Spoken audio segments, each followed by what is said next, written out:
Okay. ഇന്ന് നിങ്ങൾക്ക് session എടുക്കുന്നത് ഞാനല്ല, നമ്മുടെ പാരന്റിങ് കോച്ച് ഡാനിയ മാം ആണ്. അപ്പോൾ നമുക്ക് മാമിനെ വെൽക്കം ചെയ്യാം. അപ്പൊ എല്ലാവരും എന്ത് ചെയ്യാം, കാര്യങ്ങളൊക്കെ ഉൾക്കൊണ്ട് സെറ്റായിട്ട് ഇത് നമ്മുടെ ഒരു സെഷൻ ആവുമ്പോൾ ഇതൊക്കെ ഒരുപാട് അറിവുകൾ നമുക്ക് നമ്മുടെ ചുറ്റുവട്ടത്തു നിന്നൊക്കെ കിട്ടും.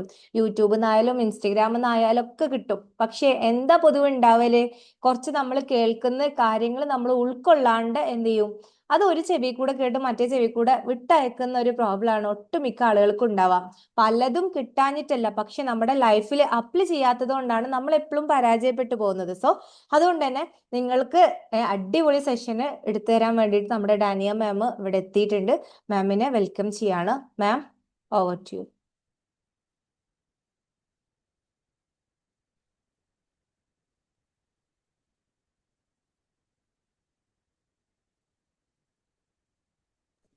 ഓക്കെ അല്ലേ മാം? കേൾക്കാലോ അല്ലേ? Yes, okay, set set. എന്തെങ്കിലും ബുദ്ധിമുട്ടുണ്ടെങ്കിൽ പറയണേ. ആ കുറെ കുറെ പേരൻസ് ഉണ്ട്, മുഖേ കാണാത്തുള്ളൂ. അപ്പൊ പറ്റുന്നവര് വീഡിയോ മോഡിൽ വരിക. അങ്ങനെയാണെങ്കിൽ സംസാരിക്കുമ്പോൾ നമുക്ക് കുറച്ചും കൂടെ ഒരു ഈസിനെസ് ഉണ്ടാവും. പിന്നെ വീഡിയോയും ഓഡിയോ ഒക്കെ ഓക്കെ ആണല്ലോ അല്ലെ? സെറ്റ് ആണ് മാം. ഓക്കെ. സോ അപ്പൊ പാരന്റിങ് ആണ് നമ്മുടെ വിഷയം. ഒറ്റ സെക്കൻഡ്. ഓക്കെ. ഇവർക്ക് മൈക്ക് ഓൺ ആക്കാൻ പറ്റൂല കേട്ടോ. ഇവർക്ക് ചാറ്റ് ബോക്സ് യൂസ് ചെയ്യാം, കാരണം ആകെ സൗണ്ട് ആയതിനെ കൊണ്ട് തന്നെ മൈക്ക് ഓഫ് ആണ് കേട്ടോ. ഓക്കെ. ഓക്കെ, ശരി ശരി.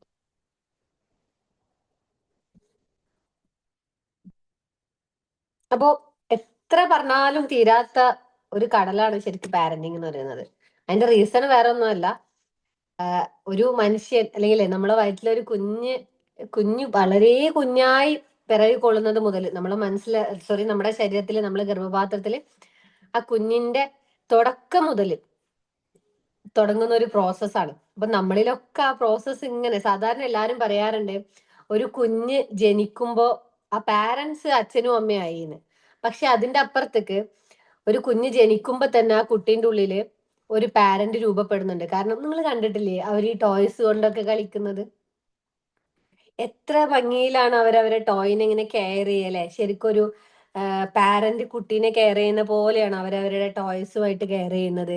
അതുപോലെ ഇപ്പൊ ബോയ്സ് ആണെങ്കിലും അവരുടെ ടോയ്സ് കെയർ ചെയ്യുന്നത്, അല്ലെങ്കിൽ എന്തെങ്കിലും പെറ്റ് അനിമൽസ് ഉണ്ടെങ്കിൽ അതിനൊക്കെ കെയർ ചെയ്യുന്നത് കണ്ടാൽ നമുക്ക് അറിയാൻ പറ്റും കുട്ടികളെ എത്രത്തോളം അതിന് താഴെ വരുന്നവരെ കെയർ ചെയ്യുന്നുണ്ട്. ഇതൊക്കെ അവർ പഠിക്കുന്നത് നമ്മളിൽ നിന്നാണ്. അപ്പൊ അതുകൊണ്ട് ഫസ്റ്റ് ആയിട്ട് നിങ്ങളുടെ അടുത്ത് എനിക്ക് പറയാനുള്ള ഒരു കാര്യം എന്ന് പറയുന്നത് ബി എ മോഡൽ എന്നുള്ളതാണ്. എപ്പോഴായാലും നമ്മളെ കുട്ടി എപ്പോഴെങ്കിലും നമ്മളെടുത്ത് ഷൗട്ട് ചെയ്യുകയോ നമ്മൾ പ്രതീക്ഷിക്കാത്ത രീതിയിൽ പ്രതികരിക്കുകയോ ഒക്കെ ചെയ്യുന്നുണ്ടെങ്കിൽ ആദ്യം നമ്മൾ ആലോചിക്കേണ്ട ഒരു കാര്യം, ഞാൻ എപ്പോഴെങ്കിലും ഇതുപോലെ പെരുമാറിയിട്ടുണ്ടോ? കാരണം നമ്മൾ അവരിങ്ങനെ എന്താ പറയാ ഇങ്ങനെ എടുക്കും. ഒപ്പിയെടുക്കുന്ന അങ്ങനെ പിടിച്ച് അതുപോലെ, അതായത് ഒന്നും വിടാതെ. ചെറിയ പ്രായത്തിലൊക്കെ ആണെങ്കിൽ നമ്മുടെ എക്സ്പ്രഷൻസും നമ്മളെ ഡയലോഗുകളും നമ്മുടെ എല്ലാമാണ് നമ്മളെ കുട്ടികളെ ഒപ്പിയെടുക്കുക.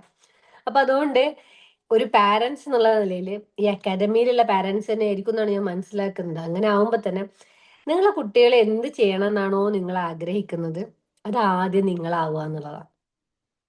അവർ നല്ല അനുസരണമുള്ള കുട്ടികളാവണം, അല്ലെങ്കിൽ ശാന്തമായിട്ട് സംസാരിക്കുന്ന കുട്ടികളാവണം, നന്നായിട്ട് പഠിക്കുന്ന കുട്ടികളാവണം, ബാക്കിയുള്ളവരെ റെസ്പെക്ട് ചെയ്യുന്ന കുട്ടികളാവണം. ഇങ്ങനെയൊക്കെ നമുക്ക് ആഗ്രഹം ഉണ്ടെങ്കിൽ അതിൻ്റെ ഒക്കെയുള്ള മാതൃക നമ്മളാവാൻ ട്രൈ ചെയ്യാം. അത്ര എളുപ്പമുള്ള പണിയൊന്നുമല്ല, പക്ഷെ നമ്മൾ ശ്രമിച്ചാൽ സാധിക്കാത്തതായിട്ടൊന്നുമില്ല. നമ്മളെ അടുത്ത് നീ വരുന്ന റിയാക്ഷൻസ് ഒക്കെ നമുക്ക് ശരിക്കും ശ്രദ്ധിച്ചാൽ അറിയാം. പലപ്പോഴും നമ്മൾ വിചാരിക്കാറുണ്ട് മക്കളുടെ അടുത്ത് ഷൗട്ട് ചെയ്യുന്ന സമയത്തൊക്കെ, ഓ വെറുതെ ചൂടാവണ്ടിയിരുന്നില്ല അല്ലെ. പലപ്പോഴും അവർ ഉറങ്ങിയിട്ടാണ് നമ്മൾ അവരുടെ അടുത്ത് പോയിരുന്ന് കരയാറ്, അല്ലെങ്കിൽ അവർ ഉറങ്ങിക്കിടക്കുന്ന കാണുമ്പോഴാണ് നമുക്ക് സങ്കടം വരാറ്. ഓ ഞാനത് ചെയ്യേണ്ടിയിരുന്നില്ല, പാവാണ് എൻ്റെ കുട്ടി, ഞാൻ ദേഷ്യപ്പെടേണ്ടിയിരുന്നില്ല എന്നൊക്കെ നമുക്ക് തോന്നാ കുട്ടി ഉറങ്ങിക്കഴിയുമ്പോഴാ. പക്ഷെ അല്ലാത്ത സമയത്ത് നമുക്കറിയാം നമ്മൾ എങ്ങനെയാണ് പെരുമാറേണ്ടത്. നമ്മൾ ആലോചിക്കുമ്പോൾ അല്ലെങ്കിൽ റീൽസ് കാണുമ്പോൾ ചിലപ്പോൾ ഈ സെഷൻ അറ്റൻഡ് ചെയ്യുന്ന സമയത്തൊക്കെ നമ്മളെ മനസ്സിലുണ്ടാവും നമ്മൾ എങ്ങനെയാണ് ആവേണ്ടത് എന്ന്. പക്ഷെ ചില സമയത്ത് നമ്മളെ കയ്യിൽ നിന്ന് പോകും എന്നൊക്കെ നമ്മൾ പറയും, നമ്മളെ കൺട്രോൾ പോയി, എന്റെ ക്ഷമ നശിച്ചു പോയി എന്നൊക്കെ നമ്മൾ പറഞ്ഞു പോകാറുണ്ട്. അതിന്റെ റീസൺ നമ്മളെ ഉള്ളിലേക്ക് നമുക്ക് കിട്ടിയിട്ടുള്ള ഒരു പാരന്റിങ് പാറ്റേൺ ഉണ്ട്.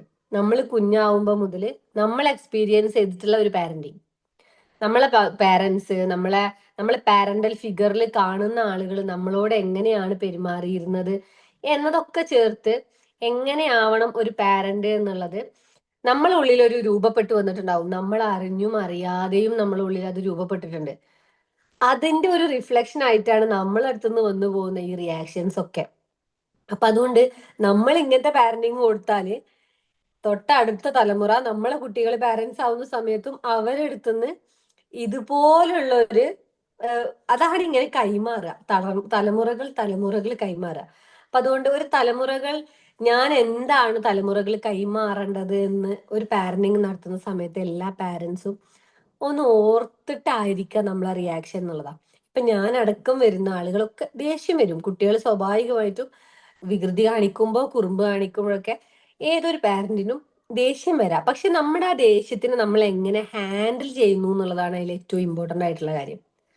ദേഷ്യം വരുമ്പോ നമ്മളും പൊട്ടിത്തെറിക്കുകയാണോ, അല്ലെങ്കിൽ നമ്മൾ അങ്ങോട്ട് റിയാക്ട് ചെയ്യുകയാണോ, അല്ല നമ്മൾ ശാന്തമായിട്ട് എനിക്ക് എന്താ ഇങ്ങനെ ദേഷ്യം വരാനുള്ള കാരണം, അല്ലെങ്കിൽ എന്റെ കുട്ടി എന്തുകൊണ്ടാണ് ഇങ്ങനെ ദേഷ്യം പിടിപ്പിക്കാനുള്ള കാരണം എന്നൊക്കെ ഒന്ന് ആലോചിക്കാനുള്ള ഒരു മെച്ചൂരിറ്റി നമ്മൾ കാണിക്കുകയാണോ ചെയ്യുന്നത് എന്ന് ചിന്തിച്ചിട്ട് പ്രതികരിക്കാനുള്ള ഒരു പക്വതയിലേക്ക് നമ്മൾ വളർന്നു വരിക എന്നുള്ളതാണ് ഒരു പാരന്റ് എന്ന രീതിയിൽ നമ്മളിൽ നമ്മൾക്ക് കൊണ്ടുവരാവുന്ന ഏറ്റവും വലിയ അപ്ഡേഷൻ എന്ന് പറയുന്നത്. തസ്നി മാം ഇവിടെ ഓക്കെ ആണല്ലോ അല്ലെ? വോയിസ് ഒക്കെ ഓക്കെ ആണല്ലോ അല്ലെ? പ്രത്യേകിച്ച് ആരെയും മുഖം കാണാത്തോണ്ട് ഓക്കെയാണ്, സെറ്റാണ് മാം. സെറ്റാണോ എന്നൊന്നും അറിയില്ല, അതുകൊണ്ടാണ്. സോ അപ്പൊ എപ്പോഴായാലും നമ്മുടെ കുട്ടികൾക്ക് നല്ലൊരു മോഡൽ ആവാൻ ട്രൈ ചെയ്യാന്നുള്ളതാ. പലപ്പോഴും നമ്മൾ കുട്ടികളോട് പറയാറുള്ളത് എന്റെ അച്ഛനെ കണ്ടു പഠിക്കണല്ലേ, അല്ലെങ്കിൽ അച്ഛൻ പറയാ അമ്മനെ കണ്ടു പഠിക്കല്ലേ എന്നൊക്കെയാണ്. ഇത് കുട്ടികളിൽ ഉണ്ടാക്കുന്നത് ഭയങ്കര ഒരു കൺഫ്യൂഷനാണ്, അല്ലെങ്കിൽ നമ്മളൊരു വിലയില്ലായ്മയാണ്. അച്ഛൻ കുറെ അമ്മയുടെ പ്രശ്നങ്ങളും അമ്മ കുറെ അച്ഛന്റെ പ്രശ്നങ്ങളും ഒക്കെ മക്കളോട് പറയുമ്പോൾ കേൾക്കുമ്പോ, അല്ലെങ്കിൽ അവർ കേട്ടിരിക്കുന്ന സമയത്ത് നമുക്ക് തോന്നുക, ഓ എന്റെ കുട്ടി ഞാൻ പറയുന്ന എല്ലാം കേൾക്കുന്നുണ്ട്, എന്റെ കുട്ടിക്ക് എന്നെ മനസ്സിലാവുന്നുണ്ട് എന്നൊക്കെ നമുക്ക് കിട്ടുന്ന ഒരു ഫീല്. പക്ഷേ കുട്ടീന്റെ ഉള്ളിൽ അമ്മനെ കുറിച്ച്, അമ്മക്കുള്ള അച്ഛനെ കുറിച്ചുള്ള കൺസെപ്റ്റിനെ കുറിച്ചൊക്കെ ഒരു ധാരണ ഫോം ചെയ്യുന്നുണ്ടാവും.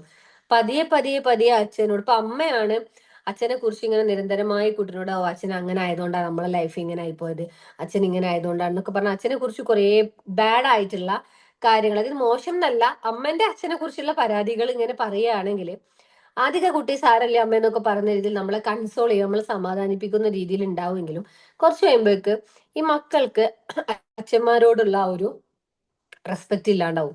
അപ്പൊ തന്നെ നമുക്ക് കുട്ടികളെ പിടിച്ചാൽ കിട്ടാത്തൊരു കണ്ടീഷൻ വരും.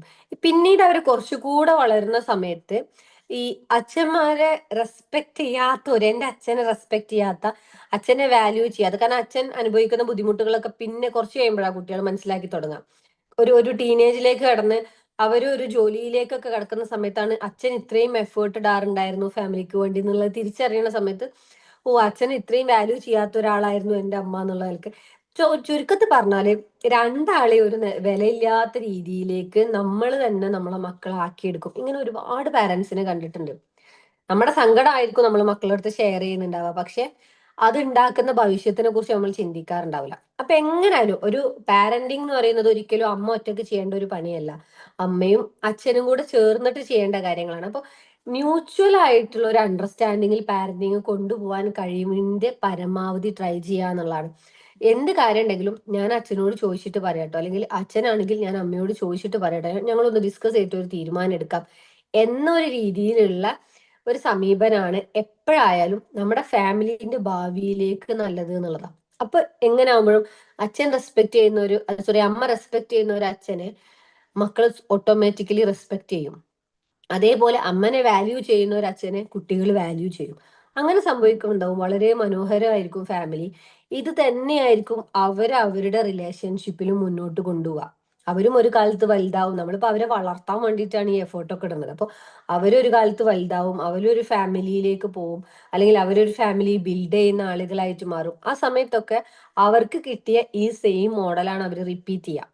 അല്ലെങ്കിൽ പണ്ടാരോ പറഞ്ഞ പോലെ നമ്മളെ കണ്ട് രണ്ട് കാര്യങ്ങൾ അവർ പഠിക്കും. ഒന്നെങ്കിൽ എന്റെ അച്ഛന്റെയും അമ്മന്റെയും പോലെ എനിക്ക് ആവേ വേണ്ടാന്ന് അവർ തീരുമാനിക്കും. ആ സമയത്താണ് പല കുട്ടികളും, ഇപ്പോഴത്തെ കാലത്തെ പെൺകുട്ടികളൊക്കെ നമുക്കറിയാം, ഞാൻ കല്യാണം കഴിക്കുന്നില്ല, എനിക്ക് കല്യാണം വേണ്ട എന്ന രീതിയിലേക്ക് പെൺകുട്ടികൾ മാറാനുള്ള ഒരു കാരണം എന്താ, ഇതൊക്കെ കാണുന്നോണ്ടാണ് ഇങ്ങനെയൊക്കെയാണ് ജീവിക്കണമെന്നുണ്ടെങ്കിൽ ഞാൻ വളരെ സ്വസ്ഥമായിട്ട് എന്റെ വീട്ടിൽ ജീവിച്ചോളാം, എന്റെ ജോലിയുമായിട്ട് സമാധാനമായിട്ട് ജീവിച്ചോളാം എന്ന ചിന്ത കുട്ടികളിൽ വരാനുള്ള റീസൺ എന്ന് പറയുന്നത് അവര് കാണുന്ന മാതൃകകളുടെ പ്രശ്നമാണ്. കണ്ട് പേടിച്ചിട്ടാണ് മക്കൾ. അപ്പോ ഏതൊരു വിഷയമാണെങ്കിലും നമ്മൾ എപ്പോഴും അവർക്ക് മോഡലാവാൻ ശ്രമിക്കുക എന്നുള്ളതാണ്.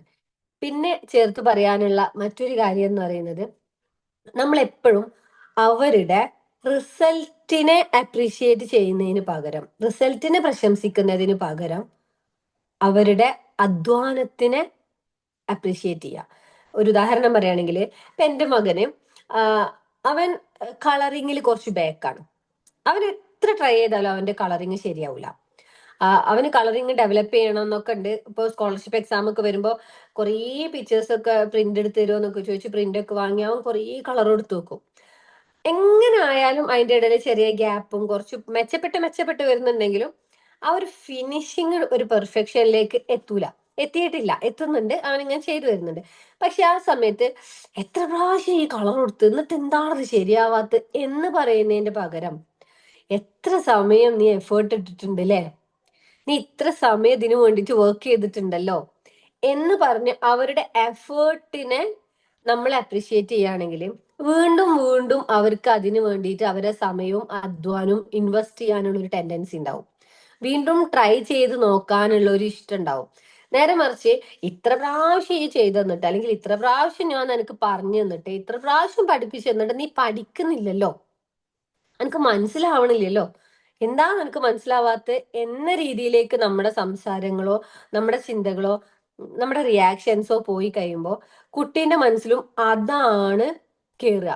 ഞാൻ ഇത്രയും അധ്വാനിച്ചിട്ട്, അല്ലെങ്കിൽ എന്റെ മദർ എനിക്ക് ഇത്രയും വേണ്ടി എഫേർട്ട് എടുത്തിട്ട് എനിക്കൊന്നും ആവുന്നില്ലല്ലോ, ഇതിന്റെ ഒന്നും ശരിയാവുന്നില്ലല്ലോ എന്നൊരു മെന്റാലിറ്റി വരുമ്പോൾ കുട്ടികൾ സ്വാഭാവികമായിട്ടും ഞാൻ ബുദ്ധിയില്ലാത്ത ആളാണെന്നും എനിക്ക് അത്ര കഴിവുള്ളൂ എന്നൊക്കെ ഉള്ള ഒരു നെഗറ്റീവ് തോട്ടിലേക്ക് പോകും.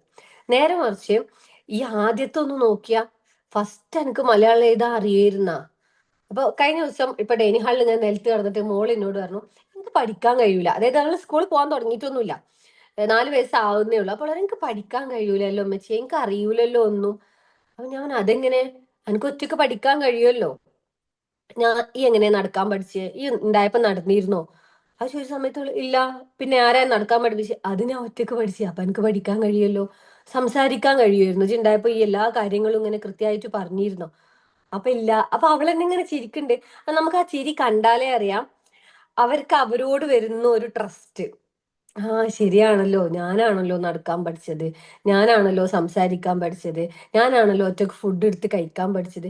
ഇങ്ങനെ അവർ സ്വന്തം പഠിച്ച കാര്യങ്ങളൊക്കെ വെച്ച് അവരോട് സംസാരിച്ച് കഴിയുമ്പോൾ ആ ഇതിനൊക്കെ അപ്പൊ എനിക്ക് പഠിക്കാനുള്ള കഴിവുണ്ട് എന്നൊരു സാധനം അവരുടെ ഉള്ളിലേക്ക് കയറും. അങ്ങനെ വരുമ്പോ തന്നെ അവർക്ക് അത് ട്രൈ ചെയ്ത് നോക്കാൻ ഒരു ടെൻഡൻസി വരും. ഇപ്പം നമ്മളെ മലയാള അക്ഷരങ്ങളെ കുറിച്ചൊക്കെ പറയുകയാണെങ്കിൽ ഒരു കുട്ടിന്റെ ലെവലിൽ ചിന്തിക്കുകയാണെങ്കിൽ കുറച്ച് മെനക്കെടുണ്ട് അത്. നമ്മൾ വലിയൊരു മെന്റാലിറ്റിയിൽ ചിന്തിക്കുമ്പോഴാണ് എഴുതുമ്പോൾ അങ്ങനെ എഴുതിയാ പോലെ എന്നുള്ളൊരു ചിന്ത. പക്ഷെ ഒരു കുഞ്ഞിനെ സംബന്ധിച്ച് നോക്കുകയാണെങ്കിൽ എഴുതാനും എഴുതാനും എല്ലാം കൂടെ ആയിട്ട് ഞായും എല്ലാം കൂടി വരുമ്പോഴേക്ക് ഇവർക്കത് ഭയങ്കര കൺഫ്യൂഷനാ. എവിടെ പൊങ്ങണം, എവിടെ താഴണം, എവിടെ ഇങ്ങനെ മടക്കണം, ഉരുട്ടണം എന്നൊക്കെയുള്ള കൺഫ്യൂഷൻ സ്വാഭാവികമായിട്ടും നമ്മളെ കുട്ടികൾക്ക് ഉണ്ടാവും. അപ്പൊ നമ്മൾക്ക് ചെയ്യാൻ പറ്റുന്ന പണി എന്ന് പറയുന്നത്, എനിക്കത് മുന്നേ അറിയില്ലായിരുന്നല്ലോ, എത്ര ബെറ്റർ ആയിപ്പോ, എന്തെല്ലാം അക്ഷരങ്ങളാണ് നീ പഠിച്ചു കഴിഞ്ഞത്. അതേപോലെ ഇങ്ങനെ പതിയെ പതിയെ പടി, ഈ കുഞ്ഞല്ലേ, കുഞ്ഞു ബ്രെയിൻ അല്ലേ, അപ്പൊ അതിലേക്ക് ഇങ്ങനെ കയറി കയറി വരാൻ ഞാൻ നിന്നെ ഹെൽപ്പ് ചെയ്യാലോ എന്ന് പറഞ്ഞ് നമ്മൾ അവരെ കൂടെ ഇരിക്കുമ്പോ അവർക്ക് ഭയങ്കര കോൺഫിഡൻസ് വരും പഠിക്കാൻ. ആ രീതിയിലേക്ക് പഠനങ്ങൾ സമീപിക്കുക എന്നുള്ളതാണ് ഞാൻ പറയുന്ന ഒരു സജഷൻ. അപ്പോൾ അവരുടെ മാർക്ക് അല്ലെങ്കിൽ അവരുടെ റിസൾട്ടിനെ ഫോക്കസ് ചെയ്ത് സംസാരിക്കാതെ അവരെടുക്കുന്ന ഒരു എഫേർട്ടിനെ, അവരുടെ അധ്വാനത്തിനെ ഫോക്കസ് ചെയ്തുകൊണ്ട് നമ്മൾ സംസാരിക്കുക. അങ്ങനെ ആവുമ്പോൾ അവർക്ക് വീണ്ടും വീണ്ടും അധ്വാനിക്കാനുള്ള, അവരുടെ ഒരു എഫേർട്ട് ഇടാനുള്ള, പഠിക്കാൻ ശ്രമിച്ചു നോക്കാനുള്ള ഒരു ടെൻഡൻസി വരും.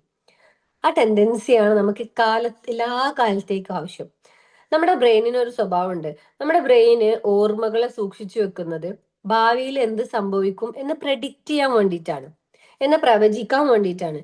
എന്ന് പറഞ്ഞാല് ഇപ്പോ എന്നും പഠിക്കാനിരിക്കുന്ന സമയത്ത് നമ്മൾ കാരണം നമ്മളെ വീട്ടിൽ അടിയാണ് നടന്നുകൊണ്ടിരിക്കുന്നത് വിചാരിക്കാം.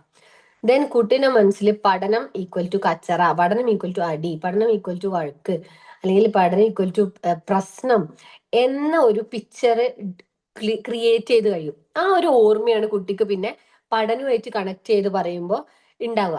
അങ്ങനെയുള്ള സാഹചര്യങ്ങൾ വരുമ്പോൾ നമ്മളെ മക്കള് കാലാകാലത്തേക്ക്, അതായത് എനിക്ക് എൻ്റെ ഉമ്മയുടെ കയ്യിൽ നിന്ന് അമ്മയുടെ കയ്യിൽ നിന്ന് ഏറ്റവും കൂടുതൽ അടി കിട്ടുന്ന സമയം, എനിക്ക് എൻ്റെ അമ്മയുടെ കയ്യിൽ നിന്ന് ഏറ്റവും അധികം വഴക്ക് കേൾക്കുന്ന സമയം, ഇതൊക്കെ പഠനമാണ് എന്നുള്ളത് കൊണ്ട് മക്കൾ എന്താവും, പഠനത്തിന്റെ സമയമാണെന്നുള്ളത് കൊണ്ട് മക്കൾ എന്ത് ചെയ്യുന്നു വെച്ചാല് പതിയെ പതിയെ പഠനത്തിൽ നിന്ന് അകന്നു തുടങ്ങും. ഇതൊരു 4ാം ക്ലാസ് വരെയൊക്കെ ചിലപ്പോൾ നമ്മളെ മക്കൾ നമ്മളെ അടുത്ത് ഇരുന്ന് തരും, കാരണം നമ്മളെ പേടിച്ചിട്ട്. അത് കഴിഞ്ഞ് നമ്മളോട് റിയാക്ട് ചെയ്യാൻ പറ്റുന്ന ഒരു സമയമായി കഴിയുമ്പോൾ അവര് പതിയെ ഇതിൽ നിന്ന് ഇങ്ങനെ ബാക്കോട്ട് എടുക്കാൻ തുടങ്ങും. കാരണം അവർക്ക് അതിനോടുള്ളത് നല്ലൊരു മെമ്മറി അല്ല എന്നതാണ് അതിന്റെ റീസൺ. അപ്പൊ അതുകൊണ്ട് പഠനത്തെ കുറിച്ചായാലും നമ്മൾ ആദ്യം മനസ്സിൽ ഉറപ്പിച്ചിട്ട് പോവാ, ഒന്നും അറിയാത്ത ഒരു പൈതലിനെ, ഒരു കുഞ്ഞിനെ പഠിപ്പിക്കാനാണ് ഞാൻ പോകുന്നത്. എന്റെ കുട്ടിക്ക് അക്ഷരങ്ങൾ അറിയാത്തോണ്ടാണ് ഞാൻ അതിനെ KG അല്ലെങ്കിൽ LP UP സ്കൂളിലൊക്കെ പഠിപ്പിച്ച് കൊണ്ടുവരണേ ഉള്ളൂ. എന്റെ കുട്ടിക്ക് അറിയൂല. ഞാനും കൂടെ സപ്പോർട്ട് ചെയ്തിട്ട് വേണം എന്റെ കുട്ടിനെ ഉയർത്തി കൊണ്ടുവരാൻ. അതിനാണ് ഞാൻ അവന്റെ അല്ലെങ്കിൽ അവളുടെ കൂടെ ഇരിക്കാൻ പോകുന്നത് എന്ന ഒരു ബോധത്തിൽ വേണം നമ്മൾ പോയിരിക്കാൻ. അല്ലാഞ്ഞാല് നമ്മൾ ഇങ്ങനെ പ്രഷർ ആവണതിനനുസരിച്ച്, വേറൊരു എക്സാമ്പിൾ പറയാം, വേറൊരു കാര്യം പറയാം. നമ്മുടെ മദർ എനർജിയാണ് അല്ലെങ്കിൽ പാരന്റൽ എനർജിയാണ് എപ്പോഴും ഹൈ പൊട്ടൻഷ്യലിൽ ഇരിക്കുന്ന എനർജി എന്ന് പറയുന്നത്. അപ്പൊ ഒരു ഉദാഹരണത്തിന് നമ്മൾ ഒരു ഉദാഹരണം പറയാം. ഒരു സ്പീക്കറിന്റെ അടുത്ത്, ഒരു ഹൈ വോളിയത്തിൽ എന്തെങ്കിലും പ്രസന്റ് ചെയ്തുകൊണ്ടിരിക്കുന്ന ഒരു സ്പീക്കറിന്റെ അടുത്ത് നമ്മൾ ഇരിക്കുകയാണെങ്കിൽ സ്വാഭാവികമായിട്ടും നമുക്ക് എന്തിനുള്ള ടെൻഡൻസിയാണ് ഉണ്ടാവുക? അവിടുന്ന് അതിന്റെ അടുത്തുനിന്നൊന്ന് മാറി ഇരിക്കാനുള്ള ടെൻഡൻസി ഉണ്ടാവും അല്ലെ? അപ്പൊ നമ്മളിങ്ങനെ നമ്മളെ മനസ്സിൽ എന്നെ പഠിപ്പിക്കാൻ പോകുന്ന സമയത്തിനെ കുറിച്ച് ഇനിയിപ്പോ കച്ചറക്കുള്ള സമയമായി, ഇനിയിപ്പോ തല്ല് തീർത്താ തീരൂല, ഇന്ന് എന്ത് പറഞ്ഞാണാവോ ഞാനും ഓനും അടിയാവുന്നത് എന്നൊക്കെയുള്ള ചിന്തയോടാണ് നമ്മൾ നമ്മളെ മക്കളെ പഠിപ്പിക്കാൻ പോയി ഇരിക്കുന്നതെന്നുണ്ടെങ്കിൽ നമ്മളിങ്ങനെ ഹൈ വൈബ്രേഷനിലുള്ള നെഗറ്റീവ് എനർജിയാ അല്ലെ? നമ്മളെ മനസ്സിൽ തന്നെ ഉള്ളത് ഫുള്ള് വേണ്ടാത്ത ചിന്തകളാ, ഫുള്ള് നെഗറ്റീവ് തോട്ട്സും കൊണ്ടാണ് നമ്മളെ കുട്ടിന്റെ അടുത്ത് പോയിരിക്കുന്നത്. അപ്പൊ നമ്മൾ അടുത്തിരിക്കുന്ന കുട്ടിക്ക് ഒരു ഹൈ വോളിയത്തിൽ ഇങ്ങനെ പീന്ന് പറഞ്ഞ് കൂക്കുന്ന ഒരു സ്പീക്കറിന്റെ അടുത്ത് ഇരുന്നാൽ ഉണ്ടാവുന്ന ഒരു ഇറിറ്റേഷൻ പോലെയാണ് എനർജി ലെവലിൽ ഉണ്ടാവുക. കുട്ടിക്ക് എങ്ങനെയെങ്കിലും അതിന്റെ അടുത്ത് നിന്നൊന്നും മാറിയിരിക്കാൻ, കുട്ടി മനഃപൂർവ്വം അല്ല, പക്ഷെ ഈ ഒരു എനർജി സർക്കിളിന്റെ ഉള്ളിൽ നിന്ന് എങ്ങനെയെങ്കിലും ഒന്ന് മാറിയിരിക്കാനുള്ള ഒരു ടെൻഡൻസിയാ കുട്ടിക്ക് ഉണ്ടാവുക. അപ്പൊ അവരെന്ത് ചെയ്യും? മൂത്രമൊഴിക്കാൻ മുട്ടുണ്ട് പറയും, ഭക്ഷണം വേണം പറയും, ദാഹിക്കുന്നുണ്ട് എന്ന് പറയും. ഇങ്ങനെ ഓരോ റീസൺസ് ഇങ്ങനെ ഉണ്ടാക്കിക്കൊണ്ടേയിരിക്കും. ഓരോ പ്രാവശ്യവും ഈ റീസൺസ് ഇങ്ങനെ ഉണ്ടാക്കുന്നതിനനുസരിച്ച് നമ്മളിങ്ങനെ ശ്വാസം വലിച്ച് പിന്നെയും പിന്നെയും പിന്നെയും പിന്നെയും എന്തായിക്കൊണ്ടിരിക്കും. ഈ നമുക്ക് ആ ഒരു എന്താ പറയാ, നമ്മളിങ്ങനെ ക്ഷമിക്കുന്നതിനനുസരിച്ച് നമ്മളിങ്ങനെ ഇല്ല ഞാൻ ചൂടാവില്ല എന്ന് പറയാന്നല്ലാതെ ഓക്കെ ഞാൻ എന്റെ എനർജി പോസിറ്റീവ് ആക്കി കൊണ്ടുവരണം എന്ന മെന്റാലിറ്റി നമ്മൾ ഇരിക്കൂല. നമ്മൾ അങ്ങനെ ട്രൈ ചെയ്യുകയാണെങ്കിൽ നമ്മളെ കുട്ടി നമ്മളെ അടുത്ത് കംഫർട്ടബിൾ ആയിട്ട് ഇരിക്കും. അപ്പോൾ ആദ്യം നമ്മൾ പോസിറ്റീവ് വൈബ്രേഷനിൽ പോസിറ്റീവ് ചിന്തകളോടെ എൻ്റെ കുട്ടിനെ പഠനത്തിൽ സപ്പോർട്ട് ചെയ്യാൻ വേണ്ടിയിട്ടാണ് ഞാൻ അവന്റെ അല്ലെങ്കിൽ അവളെ അടുത്ത് പോയി ഇരിക്കുന്നത്. ഞാനാണ് അവരെ അതിനൊക്കെ ഉയർത്തി കൊണ്ടുവരേണ്ടത്. ഇതാണ് എൻ്റെ ഡ്യൂട്ടി. നമുക്കിപ്പോ 4 നേരം ഭക്ഷണം കൊടുക്കുന്നതിനെയും അലക്കുന്നതിനെയും ക്ലീൻ ആക്കുന്നതിനേക്കാളൊക്കെ വലിയ ഡ്യൂട്ടിയാണ് അവരുടെ ഗ്രോത്തിൽ, അവരുടെ വളർച്ചയിൽ അവരെ സപ്പോർട്ട് ചെയ്യാന്നുള്ളതിനുള്ളത്. അപ്പോ ആ ഡ്യൂട്ടിക്കാണ് ഞാൻ പോയിരിക്കുന്നത്, അവിടെ ഇരിക്കാൻ പോവാണെന്നുള്ള ഒരു പോസിറ്റീവ് ചിന്തയോടെയും സ്നേഹത്തോടെയാണ് നമ്മൾ നമ്മളെ കുട്ടിനെ പഠിപ്പിക്കാതിരിക്കണമെന്നുണ്ടെങ്കിൽ നമ്മളെ കുട്ടികൾ നമ്മളെ അടുത്ത് ഇരുന്ന് തരും. ഒരു 2-3 ദിവസം ചിലപ്പോൾ അവർ നമ്മൾ ഇറിറ്റേറ്റ് ചെയ്യിപ്പിച്ച് നോക്കും, നമ്മൾ ഏത് ലെവൽ വരെ ഇറിറ്റേറ്റഡ് ആവും എന്നറിയാൻ. പക്ഷെ നമുക്ക് ദേഷ്യം വരുന്നില്ല എന്ന് കാണുമ്പോൾ താൻ അവർ വന്നിരിക്കാൻ തുടങ്ങും. നമ്മൾ കാത്തിരിക്കണം, നമുക്ക് കുറച്ച് ക്ഷമ വേണം എന്നുള്ളതാണ്. എല്ലാരും മക്കളും ക്ഷമ പഠിപ്പിക്കുന്നവരാണ്. മദേഴ്സ് ആവുമ്പോഴാണ് നമ്മള് എനിക്ക് ഇത്രയൊക്കെ ക്ഷമിക്കാൻ കഴിയായിരുന്നോ എന്ന് മനസ്സിലാക്കുക തന്നെ നമ്മൾ അമ്മമാരാവുമ്പോഴാണ്. അപ്പൊ ആ ക്ഷമ ഒന്നുകൂടെ ഉറപ്പിച്ചിട്ട് നമ്മൾ അവരെ സപ്പോർട്ട് ചെയ്യാൻ വേണ്ടിയിട്ട് ഇരിക്കുക. അവരെ തലോടുന്ന കഴിയാവുക. അതേപോലെ അവർക്ക് പറയാനുള്ള എല്ലാ കാര്യങ്ങളും കേൾക്കുന്ന അവരുടെ ഒരു ഫ്രണ്ട് ആവാൻ ട്രൈ ചെയ്യാം. നമ്മൾ അവരുടെ ഒരു ഫ്രണ്ട് ആയാലുള്ള ഒരു മെച്ചം എന്താന്ന് വിചാരിച്ചാല്, ഫ്രണ്ട്സിനോട് പറയുന്ന എല്ലാ കാര്യങ്ങളും അവർ നമ്മളെ അടുത്ത് ഷെയർ ചെയ്യും. അവർ നമ്മളെ അടുത്ത് എല്ലാ കാര്യങ്ങളും ഷെയർ ചെയ്യണമെങ്കിൽ അവരെന്തെങ്കിലും ഒന്ന് പറയാൻ തുടങ്ങുമ്പോഴേക്ക് തിരുത്തുന്ന ഒരാൾ നമ്മളാണെങ്കിൽ അവർ നമ്മളടുത്ത് പറയൂല. പിന്നെ നമ്മൾ പല പേരൻസും പറയലില്ലേ, ഒരു 6ാം ക്ലാസ് 7ാം ക്ലാസ് വരെയൊക്കെ എല്ലാം എൻ്റെ അടുത്ത് വന്ന് പറഞ്ഞിരുന്നത് തന്നെ. ഹൈസ്കൂൾ എത്തിയപ്പോ ഒന്നും പറയണില്ല. ഈ 6ാം ക്ലാസ് 7ാം ക്ലാസ് വരെ നമ്മൾ അവരെ എല്ലാ കാര്യത്തിനും ഇങ്ങനെ അവർ പറയുന്നതിനൊക്കെ ഇങ്ങനെ തിരുത്തണം. അയ്യ അങ്ങനെ ചെയ്യാൻ പാടില്ലേടി, അത് ചെയ്തത് മോശമായി, അയ്യ എന്തിനാ അങ്ങനെ പറഞ്ഞേ, അല്ലെങ്കിൽ ഈ എന്തിനാ ഇങ്ങനെ ചെയ്തത്, അങ്ങനെ പറഞ്ഞുകൂടെ, ഇങ്ങനെ അവര് പറയുന്നതിനൊക്കെ നമ്മൾ അവരെങ്ങനെ കറക്റ്റ് ചെയ്യാൻ നിന്നാല് അവര് മെല്ലെ നിർത്തും നമ്മളടുത്ത് പറയല്. അതിന് പകരം മിണ്ടാണ്ടിരുന്ന് എല്ലാം അങ്ങനെ കേട്ടുകൊടുക്കുക. അവരങ്ങനെ പറഞ്ഞോട്ടെ, നമ്മളടുത്ത് പറയാം എന്തെന്നുള്ള ഒരു കോൺഫിഡൻസ് അവർക്ക്. ഇപ്പൊ പല പാരന്റ്സും ചെയ്യുന്നൊരു പണിയുണ്ട്, ഉമ്മാനോട് എല്ലാം ഒന്ന് പറയണം ട്ടാ, എന്ത് ഇഷ്യൂ ഉണ്ടെങ്കിലും ആരെങ്കിലും എന്തെങ്കിലും പറഞ്ഞാലോ ബാഡായിട്ട് ചെയ്താലോ ഒക്കെ എൻ്റെ അടുത്ത് വന്ന് പറയണം ട്ടോ എന്നൊക്കെ നമ്മൾ പറയും. പക്ഷെ ഒരു എറേസർ കാണാതായാലോ രാവിലെ കൊടുത്തുവിട്ടൊരു വാട്ടർ ബോട്ടിൽ വരുമ്പോ തിരിച്ചെത്തിയിട്ടില്ലെങ്കിലൊക്കെ നമ്മൾ ഭയങ്കരമായിട്ട് ഷൗട്ട് ചെയ്യും. അങ്ങനെ ആവുമ്പോ പിന്നെ കുട്ടിക്ക് എന്താ വിചാരിക്കും, ഉമ്മാനോട് നമുക്ക് പറ്റിയൊരു അബദ്ധം പറയാൻ പറ്റൂല, പറഞ്ഞാല് എങ്ങനെ പൊട്ടിത്തെറിക്കും അറിയാത്തത് കൊണ്ട് കുട്ടികൾ പറയാണ്ടിരിക്കും. ചിലപ്പോ നമ്മള് സീരിയസ് ആയിട്ടൊരു വിഷയം കുട്ടി പറയുമ്പോൾ നമ്മൾ അങ്ങനെ പൊട്ടിത്തെറിക്കൂലായിരിക്കാം, അത് കുട്ടികൾക്ക് അറിയില്ലല്ലോ. കുട്ടികളെ കണക്കിന് ചെറിയ എന്തെങ്കിലും ഇപ്പൊ ഒരു ഹൈസ്കൂളിൽ എത്തിയ ഒരു കുട്ടീന്റെ അഫയർ റിലേറ്റ് ചെയ്തിട്ടുള്ള ഒരു ഇഷ്യൂ കോംപ്രമൈസ് ചെയ്യുന്ന സമയത്ത് എന്തുകൊണ്ട് വീട്ടിൽ പറഞ്ഞില്ല എന്ന് ചോദിച്ച സമയത്ത് ആ കുട്ടി പറഞ്ഞത്, 4ാം ക്ലാസ്സിൽ അത് കുട്ടിക്ക് അഫയർ ആയിരുന്നില്ല, ഒരു എന്താ പറയാ ഒരു ചെക്കൻ ഇങ്ങനെ ബാഡ് ആയിട്ട് കുറേ തെറിയൊക്കെ വെച്ചിട്ട് ഒരു കത്ത് എഴുതി കൊടുത്തു. അതായത് അവൻ അവൻ വിരിച്ച വലയിൽ വീഴാത്തതിന്റെ ദേഷ്യത്തിന്. അതുമായി ബന്ധപ്പെട്ടൊരു ഇഷ്യൂ ഇതാക്കുമ്പോൾ പാരന്റ്സിനോട് പറഞ്ഞുകൂടെയിരുന്നോ എന്ന് ചോദിച്ച സമയത്ത് ആ കുട്ടി പറഞ്ഞത്, ഞാൻ 4ാം ക്ലാസ് പഠിക്കുന്ന സമയത്ത് എന്റെ ബുക്കിന്റെ ബാക്ക് സൈഡിൽ ഒരു ഹാർട്ട് ഷേപ്പ് എന്റെ ഒരു ഫ്രണ്ട് വരച്ചത് എന്റെ മദർ എന്ത് ചെയ്തു നോട്ട് ബുക്കിന്റെ ബാക്കിൽ കണ്ടു. കണ്ടപ്പോ എന്നോടൊന്നും പറഞ്ഞില്ല, അത് പോയിട്ട് എന്റെ ഫാദറിന് കാണിച്ചു കൊടുത്തു. കണ്ടോ ഇവള് കണ്ട, അപ്പൊ ഇത്ര ചെറുതാവുമ്പോ തന്നെ എഴുതി വെച്ചിക്കണ കണ്ടാന്ന് ജസ്റ്റ് പറഞ്ഞ സമയത്ത് ഫാദർ എന്താ പറഞ്ഞു, ആ എന്റെ മോളല്ലേ എന്ന് പറഞ്ഞു. അപ്പോക്ക് മദറിന് ഭയങ്കര ഇറിറ്റേറ്റഡ് ആയി. അവര് പറഞ്ഞു, ആ ഞാൻ എന്റെ മോളായിട്ട. പിന്നെ ഇവര് രണ്ടാളും കൂടി എന്തായി, ഭീകര കച്ചറായി. അതായത് വാക്ക് അങ്ങോട്ടും ഇങ്ങോട്ടും വരും. ഇതാണ് ഈ കുട്ടി കാണുന്നത്.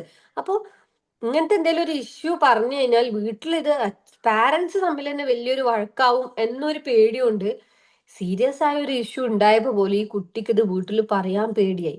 അപ്പൊ നമ്മളോട് എന്തും പറയാം, നമ്മളെ അടുത്ത് അവർക്കുള്ള സൊല്യൂഷൻ ഉണ്ട്, അല്ലെങ്കിൽ അവർക്ക് എല്ലാത്തിനും കൂടെ നമ്മൾ ഉണ്ടാവും എന്നൊരു ട്രസ്റ്റ് നമ്മൾ ബിൽഡ് ചെയ്തെടുക്കുക തന്നെ വേണം. പ്രത്യേകിച്ച് ഇന്നത്തെ കാലത്തിന് പ്രശ്നം ഉണ്ടായിട്ടല്ല, പക്ഷെ പണ്ടൊക്കെ എന്തെങ്കിലും ഒരു പ്രശ്നം ഒരു നാട്ടിൽ നടന്നാൽ അത് ആ നാട്ടിൽ ഒതുങ്ങുമായിരുന്നു. നമുക്കറിയാം. ഇപ്പൊ ഒരു പണ്ടുണ്ടായിരുന്നില്ലേ, നമ്മൾ എല്ലാവരും മദേഴ്സാണ്, നമുക്കറിയാം. പണ്ടും ഈ ബാഡ് ടച്ചും സെക്ഷൽ അബ്യൂസുകളും ഇങ്ങനത്തെ എല്ലാ വൃത്തികേടുകളും നമ്മുടെ നാട്ടിലുണ്ടായിരുന്നു. കൊലപാതകങ്ങളും മക്കളെ അച്ഛന്മാര് കൊന്നതും അച്ഛന്മാര് മക്കളെ കൊന്നതും ഫ്രണ്ട്സ് തമ്മിൽ കൊന്നതും ഒക്കെ പണ്ടും ഉണ്ടായിരുന്നു. അത് ഇന്ന് മാത്രം തുടങ്ങിയ ഒരു സാധനമൊന്നുമല്ല. പക്ഷെ പണ്ട് അത് ആ നാട്ടിൽ തീരുമായിരുന്നു, വേറൊരാളെ അറിയൂലായിരുന്നു, ആ നാട്ടിലെ മാത്രമേ അറിയുള്ളായിരുന്നു. ഇപ്പൊ അങ്ങനെയല്ല. ഇപ്പൊ എന്തെങ്കിലും ഒരു വിഷയം ഉണ്ടായാൽ അപ്പൊ അത് സോഷ്യൽ മീഡിയയിൽ വരും.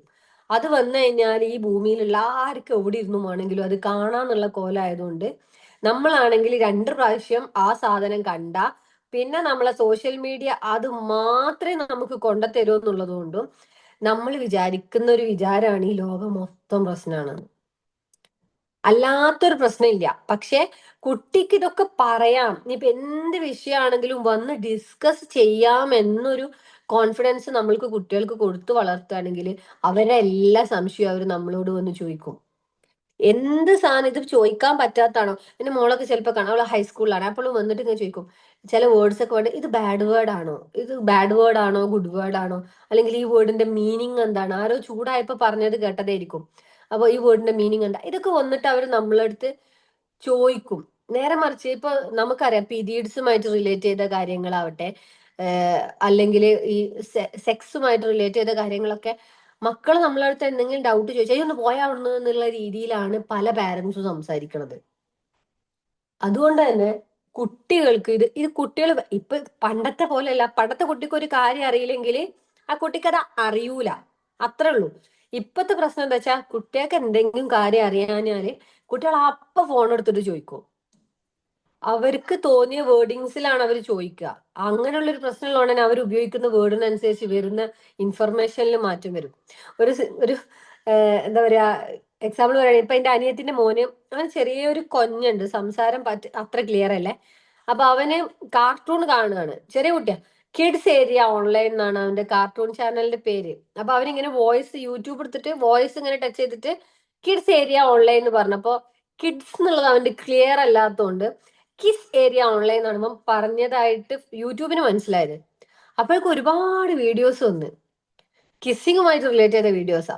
അപ്പോ നമ്മുടെ മക്കൾക്ക് അതൊരു എന്താ പറയാ, അത് കുട്ടി ബാഡ് ആയിട്ടൊന്നും സെർച്ച് ചെയ്തതല്ല.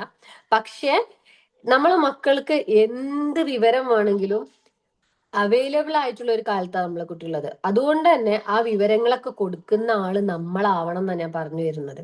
നമ്മളോട് ഡിസ്കസ് ചെയ്യാം എന്നൊരു തോന്നൽ കുട്ടിക്ക് വേണം. ഇല്ലാന്നുണ്ടെങ്കിൽ കുട്ടി ഉറപ്പായിട്ടും എളുപ്പണ്ടേ ഹേയ് സിറി എന്നൊക്കെ പറഞ്ഞിട്ട് തുടങ്ങുകയാണ് ഇവര്. അപ്പൊ അതുകൊണ്ട് അവരായിട്ട് ചോദിച്ചാൽ പറഞ്ഞു കൊടുക്കാനും എല്ലാം സജസ്റ്റ് ചെയ്യാൻ പാകത്തിന്. കാരണം എന്താ, ചെറിയ കുട്ടിന്റെ ഐഡന്റിറ്റിയിലല്ല നമ്മളെ യൂട്യൂബ് ഉള്ളത്. യൂട്യൂബൊക്കെ അക്കൗണ്ട് എടുക്കുന്ന സമയത്ത് ചോദിക്കും, അല്ലെങ്കിൽ നമ്മൾ എന്താ പറയാ ജിമെയിൽ സ്റ്റാർട്ട് ചെയ്യുന്ന സമയത്ത് നമ്മൾ ഏജ് ചോദിക്കും. അതിനനുസരിച്ചാണ് നമുക്ക് വീഡിയോസിലേക്ക് ആക്സസ് ഉള്ളത്. നമ്മളെ ഫോണാണ് നമ്മളെ മക്കൾ ഉപയോഗിക്കുന്നത്. അതുകൊണ്ട് തന്നെ 18+ കണ്ടന്റുകളൊക്കെ കുട്ടികൾ ചോദിച്ചാൽ കിട്ടുമായിരുന്നു. നേരെ മറിച്ച് കുട്ടികളെ ഐഡന്റിറ്റിയിലാണ് നമ്മളെ യൂട്യൂബ് ഒക്കെ എന്നുണ്ടായിരുന്നെങ്കിൽ അത് ചൈൽഡ് ഓൺലി എന്നുള്ള കണ്ടന്റിലേക്ക് വരാത്ത സാധനങ്ങൾ കുട്ടിക്ക് അങ്ങനത്തെ കണ്ടന്റേ കിട്ടുള്ളൂ. പക്ഷെ നമ്മളെ ഫോൺ നമ്മളെ മക്കളെ കയ്യിലാണെന്നുള്ളത് കൊണ്ട് അവർക്ക് എന്ത് കണ്ടന്റും കിട്ടും. അപ്പൊ അങ്ങനെ ഒരു സാഹചര്യം കൂടി നിലവിലുണ്ട് എന്നുള്ളത് കൊണ്ട് അവർക്കുള്ള എൻസൈക്ലോപീഡിയ നമ്മളാവണം. എന്തും ചോദിക്കാം. അല്ലെങ്കിൽ ഇന്നൊരു സ്ഥലത്ത് ഇന്നത് കണ്ടല്ലോ, അതെന്താ അങ്ങനെ, അല്ലെങ്കിൽ ഇങ്ങനെ പറഞ്ഞാൽ എന്താണ്, സെക്സ് എന്താണ്, പീരീഡ്സ് എന്താണ്, അത് എങ്ങനെയാണ് ആവുക, അത് എപ്പോഴാണ് ആവുക, അല്ലെങ്കിൽ അത് എന്താ ശരിക്കും നമ്മളെ ബോഡിയിൽ സംഭവിക്കുന്നത്, ഇങ്ങനത്തെ കാര്യങ്ങളൊക്കെ നമ്മളെ ഭാഗത്തു നിന്നായിരിക്കണം നമ്മളെ കുട്ടിക്ക് കിട്ടേണ്ടത്. അവർക്ക് മനസ്സിലാവുന്ന രീതിയിൽ പറഞ്ഞു കൊടുത്തു കഴിഞ്ഞാല് ഇനി ഇതല്ല വേറെ കാര്യങ്ങൾ കുറച്ചും കൂടി ഒക്കെ വലുതായിട്ട് പറയാണ്ട് കുറച്ചും കൂടി മനസ്സിലാവുന്ന പ്രായത്തും എന്നെ പറഞ്ഞു തരണ്ടോ എന്ന് പറഞ്ഞു കഴിഞ്ഞാൽ കുട്ടികൾ അത് അംഗീകരിക്കും. അതേപോലെയാണ് ഏറ്റവും ഇന്നത്തെ ഒരു കാലത്ത് കാണുന്ന പാരന്റ്സിന് ഏറ്റവും പേടിയുള്ള രണ്ട് കാര്യങ്ങളിൽ ഒന്ന്, അല്ല അതിനു മുമ്പ് പഠനത്തിനെ കുറിച്ചും കൂടി പറയട്ടെ. ഇപ്പോ കുട്ടികളെ പഠനവുമായിട്ട് ബന്ധപ്പെട്ട് മുന്നോട്ട് പോകുന്ന സമയത്ത് നമ്മൾ ഈ പഠിക്ക് പഠിക്ക് പഠിക്കുക എന്ന് മാത്രം അവരുടെ അടുത്ത് പറയുന്നതിന് പകരം എന്തിനാ പഠിക്കണേന്ന് കുട്ടികൾ നമ്മളോട് ചോദിക്കൂലേ, എന്തിനാ അപ്പൊ ഇങ്ങനെ പഠിച്ചിട്ട് എന്നൊക്കെ ചോദിക്കും. മറിച്ച് അവരോട് അങ്ങോട്ട് ചോദിക്കുക, നിനക്ക് പഠിച്ചിട്ട് എന്താവാനാ ആഗ്രഹം. നമ്മുടെ ആഗ്രഹങ്ങൾ നിറവേറ്റാനുള്ള ആളുകളായിട്ട് അവരെ കാണരുത്. അവരുടെ ആഗ്രഹങ്ങൾ നിറവേറ്റാൻ വേണ്ടി അവര് കൂടെ നിൽക്കുന്ന ആളായിരിക്കണം നമ്മള്. അല്ലാതെ ഒരിക്കലും നമ്മളെ സ്വപ്നങ്ങളിൽ എനിക്ക് പണ്ട് ടീച്ചർ ആവാനേനും ഇഷ്ടം, അല്ലെങ്കിൽ എനിക്ക് പണ്ട് ഡോക്ടർ ആവാനേനും ഇഷ്ടം, അതുകൊണ്ട് എനിക്ക് ഏതായാലും പറ്റില്ല, എനിക്ക് എല്ലാ സാഹചര്യങ്ങളും ഞാൻ റെഡിയാക്കി തരാം, ഈ അത് പഠിച്ചിട്ടായിക്കോ എന്ന് പറയുന്ന നമ്മുടെ സ്വപ്നങ്ങൾ അവരെ തലയിൽ കെട്ടിവെക്കുന്ന ആളാവുന്നതിന് പകരം നിനക്ക് എന്താവാനാ ആഗ്രഹം എന്ന് ചോദിക്കുകയും അതിനു വേണ്ടിയിട്ട് അവരെ സപ്പോർട്ട് ചെയ്യുകയും ചെയ്യാം. ഇപ്പൊ ഒരു കുട്ടി ഒരിക്കൽ പറഞ്ഞ് നിങ്ങൾക്ക് പൈലറ്റ് ആവാൻ ഇഷ്ടമുണ്ട് എന്ന് പറഞ്ഞേക്കാൻ ആ പാരന്റ് അങ്ങോട്ട് എഡിറ്റ് തുടങ്ങിയത് ബാങ്കാവുമ്പോ നമ്മള് പോസ്റ്റ് ചെയ്യണോ? അവിടെ കൊടുക്കുന്നുണ്ടെങ്കിൽ പോസ് ചെയ്യാം. ഒരു കമന്റ് ബോക്സിൽ ആരോ ബാങ്ക് എന്ന് പറഞ്ഞതുകൊണ്ട് യെസ്.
ഹലോ മാം, ഓക്കെ ആണ്, ബാങ്ക് കഴിഞ്ഞിട്ടുണ്ട്. കണ്ടിന്യൂ.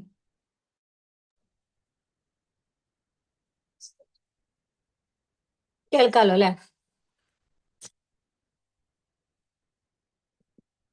അപ്പൊ നമ്മള് പറഞ്ഞ പോലെ കുട്ടികളോട് അവരുടെ സ്വപ്നങ്ങൾ എന്താന്ന് ചോദിക്കുകയും ആ സ്വപ്നങ്ങള് ആ, നേടിയെടുക്കാൻ നമ്മളെ ഭാഗത്തുനിന്ന് എന്ത് സപ്പോർട്ടാണോ വേണ്ടത് അത് ചെയ്തു കൊടുക്കുകയും ചെയ്തുകൊണ്ടിരിക്കാം.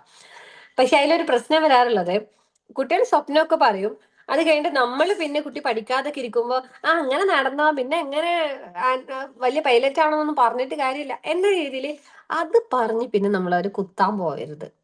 സപ്പോർട്ട് ചെയ്യുന്ന സമയത്ത് മാത്രമേ നമ്മളെ വായിന്നത് വരാൻ പാടുള്ളൂ എന്നുള്ളത് ശ്രദ്ധിക്കേണ്ട ആളുകൾ നമ്മളാ.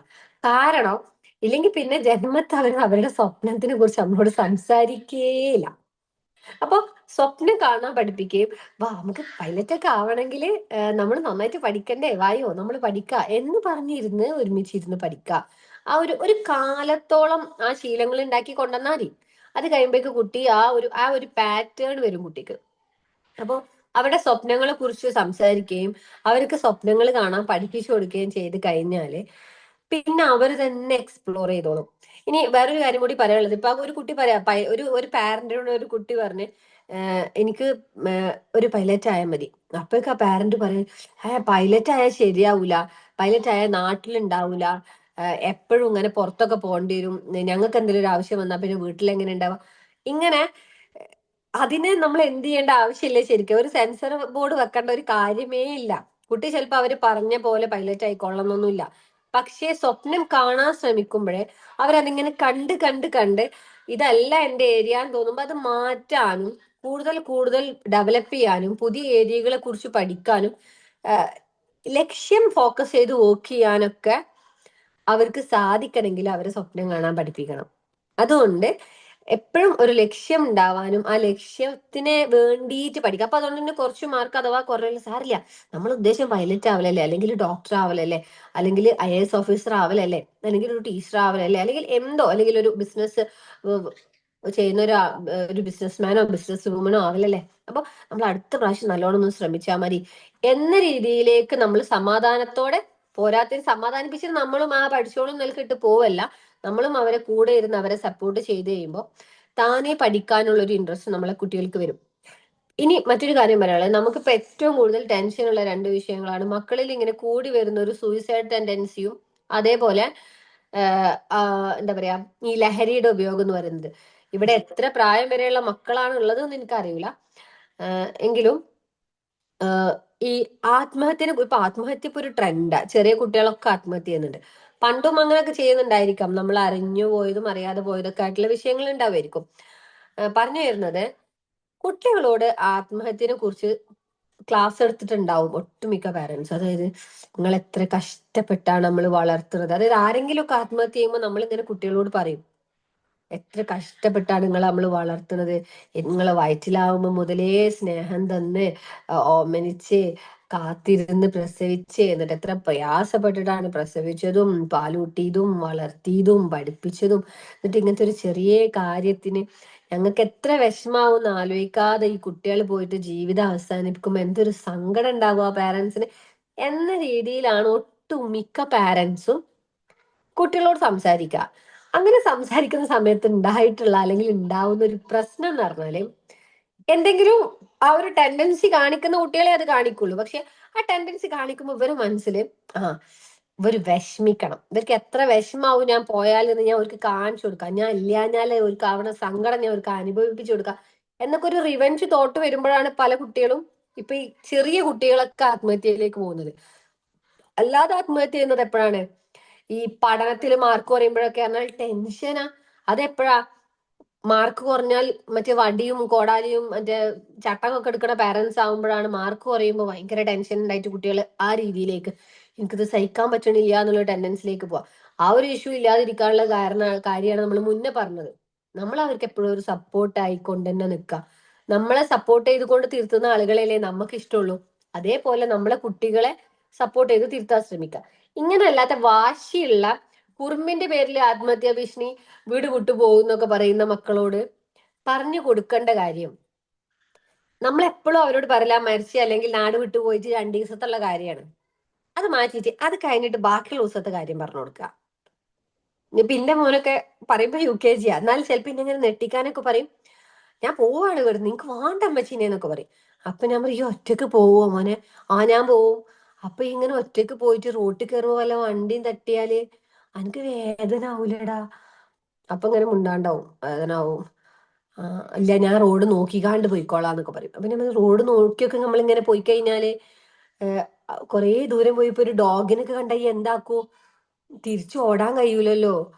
അപ്പൊ പിന്നെയും പിന്നെയും ഇവര് പിന്നെയും ഉണ്ടാവണം ഇങ്ങനെ തളർത്തുക. ഏറ്റവും ബെസ്റ്റ് ആയിട്ട് ഇവരുടെ തളർത്തുക. എന്നോട് ഇല്ല ഡോഗൊന്നും വരില്ല ഞാൻ പോകുന്നു പറഞ്ഞു. ഞാൻ പറയാം അങ്ങനെ പോയി എന്ന് വിചാരിച്ചോ, ആരെങ്കിലും തട്ടിക്കൊണ്ടുപോയാലോ? തിരിച്ചു ഓടണം എന്ന് വിചാരിച്ചാൽ വഴി അറിയില്ലല്ലോ. തട്ടിക്കൊണ്ടുപോയിട്ട് എന്തൊക്കെയാ ചെയ്യണ അറിയോ? കുട്ടികളെ ഇങ്ങനെ ഭിക്ഷാടനത്തിനും അല്ലെങ്കിൽ ശരീരത്തിലെ കണ്ണും മൂക്കൊക്കെ എല്ലാ ഓർഗൻസ് ഇതാക്കാനൊക്കെ ഇങ്ങനെ കൊടുക്കുക. ഈ രീതിയിലുള്ള കാര്യങ്ങൾ അവർക്ക് പറഞ്ഞു കൊടുക്കണ്ടേ. അപ്പൊ ഒരില്ലേ വല്ലാണ്ട് അങ്ങോട്ട് പോവൂല. ഏത് നമ്മളെ നെട്ടിക്കാൻ വേണ്ടി പോവില്ല. ഞാൻ പറയും, എന്നിട്ട് ഞാൻ പറഞ്ഞു കൊടുക്കുന്ന കാര്യം ഞാനൊക്കെ അപ്പൊ കുറച്ചു ദിവസമൊക്കെ കരയും, പിന്നെ മറന്നു പോകൂലേ. ഈ പോവും, മറന്നു പോവും. ബാക്കിയുള്ള ഉമ്മച്ചീന്റെ മക്കൾക്കൊക്കെ ഭക്ഷണം കൊടുക്കണ്ടേ. അപ്പൊ നമ്മള് ഭക്ഷണം ഉണ്ടാക്കും, ഉമ്മച്ചി ജോലിക്ക് പോവും, ബാക്കി കാര്യങ്ങളൊക്കെ ആവും. ആരാ അപ്പോഴൊക്കെ കഷ്ടപ്പെടുക? നിങ്ങൾ തന്നെ. അപ്പൊ വല്ലാണ്ട് അങ്ങോട്ട് പോവില്ല. അതേപോലെയാണ് ആത്മഹത്യന്റെ കാര്യം വരുമ്പോഴും ആരെങ്കിലും അങ്ങനെ പറയണ ഈ മക്കൾക്ക് പറഞ്ഞു കൊടുക്കേണ്ട കാര്യം, ആദ്യത്തെ കുറച്ചു ദിവസം പാരന്റ്സ് ഒക്കെ കരയും, ചിലപ്പോ ഒരു 2 ദിവസമൊക്കെ കരയും. അത് കഴിഞ്ഞാൽ നമ്മള് നേരെ ഞാൻ ക്ലാസ് എടുക്കണ മക്കളോട് വരെ ഞാൻ പറയലുണ്ട്, നിങ്ങൾക്ക് വെറുതെ തോന്നുകയാണ്, പാരന്റ്സിന് ഇഷ്ടമില്ലാണ്ടൊന്നുമല്ല, പക്ഷെ നിങ്ങൾ ആരെങ്കിലും നിങ്ങളെ ഫാമിലിയിൽ മരിച്ച ഏതെങ്കിലും ആളെ ആലോചിച്ചിട്ട് കാലാകാലം വീടിന്റെ ഉള്ളിൽ കരഞ്ഞിരിക്കുമോന്ന് ചോദിച്ചപ്പോ ഇല്ല. ഓരെന്നെ പറയും നമ്മൾ മറക്കൂലേ. ഒരു പുതിയ ടോയ് കിട്ടുമ്പോ എന്റെ ഒരു വല്യപ്പ പണ്ട് മരിച്ചു പോയി, ഇനി നിങ്ങൾ ആരെങ്കിലും ആലോചിച്ചിരുന്ന കരയിലുണ്ടോ? ഇല്ല. അപ്പൊ അതേപോലെ എല്ലാരും മറക്കും. ഈ എന്റെ ജീവിതം അവസാനിപ്പിച്ചാല് കുറച്ച് കഴിയുമ്പോഴേക്ക് എന്ത് നിധിയാണ് ദൈവം നിനക്ക് വേണ്ടിയിട്ട് കുറച്ച് അപ്പുറത്ത് എടുത്തു വെച്ചിട്ടുള്ളത് എന്ന് നീ അറിയൂല.